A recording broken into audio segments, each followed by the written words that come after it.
Hi friends, welcome to ఇంటి వంట.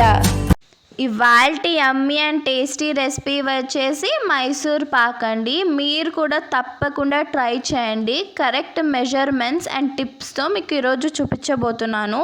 Exact క్రంచ్తో sweet shop స్టైల్లో మీకు చూపించబోతున్నాను. మరి లేట్ చేయకుండా వెంటనే ప్రాసెస్లోకి వెళ్ళిపోదాం పదండి.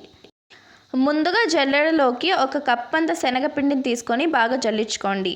అలాగే ఒక మందపాటి ఒక కడాయిని తీసుకొని 2 కప్పులంత షుగర్ని వేసుకొని రెడీగా పక్కన పెట్టండి. ఆ తర్వాత ఒక సాస్ ప్యాన్ తీసుకోండి. అందులోకి 1.25 కప్ అంత ఆయిల్ తీసుకోండి. ఎలాంటి ఫ్లేవర్ లేని ఆయిల్ తీసుకోండి. ఇప్పుడు ఒక మిక్సింగ్ బౌల్ తీసుకోండి. అందులోకి మనం ఇందాక జల్లెడ పెట్టుకున్న శనగపిండిని వేసుకొని అందులోకి 3-4 టేబుల్ స్పూన్ అంత ఆయిల్ని కూడా వేసుకొని బాగా మిక్స్ చేసుకోవాలన్నమాట. ఉండలేమీ లేకుండా మిక్స్ చేసుకోండి. కన్సిస్టెన్సీ అనేది ఈ విధంగా ఉండాలి.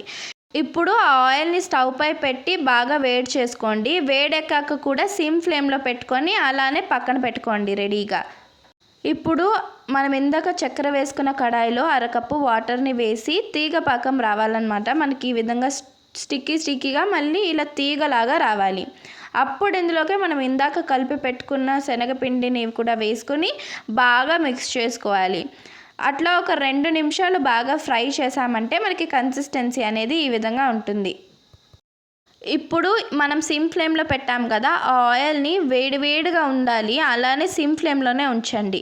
ఇప్పుడు అందులో నుంచి కొంచెం ఇందులో ఈ శనగపిండిలో వేసుకొని బాగా మిక్స్ చేస్తూ ఉండాలన్నమాట. ఇట్లా ఒకసారి మిక్స్ చేసుకొని మళ్ళీ కొంచెం ఆయిల్ వేసుకొని మళ్ళీ మిక్స్ చేయాలి. ఈ ప్రాసెస్ ఎంతవరకు చేయాలి అంటే మొత్తం ఆయిల్ అయిపోయేంత వరకు చేయాలన్నమాట. అప్పుడు మనకి ఏమవుతుందంటే ఇందులో ఏరియేషన్స్ క్రియేట్ అవుతాయన్నమాట. అప్పుడు స్టవ్ ఆఫ్ చేసేసుకొని మనం ఒక గీ అప్లై చేసిన కంటైనర్లోకి ట్రాన్స్ఫర్ చేసుకోవాలన్నమాట. మనకి గీ ఎక్కువ ఉందని అస్సలు అనిపించదు, తర్వాత అబ్జర్వ్ అయిపోతుంది.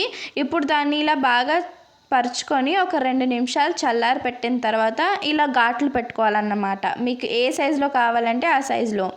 ఆ తర్వాత కంప్లీట్గా చల్లారనిచ్చి సర్వ్ చేసుకోవడమే, అంతే అన్నమాట. మీరు కూడా తప్పకుండా ట్రై చేసి ఎలా ఉందనో కామెంట్ సెక్షన్లో చెప్పండి. Thank you for watching. Please like, share and subscribe to my channel. Bye bye.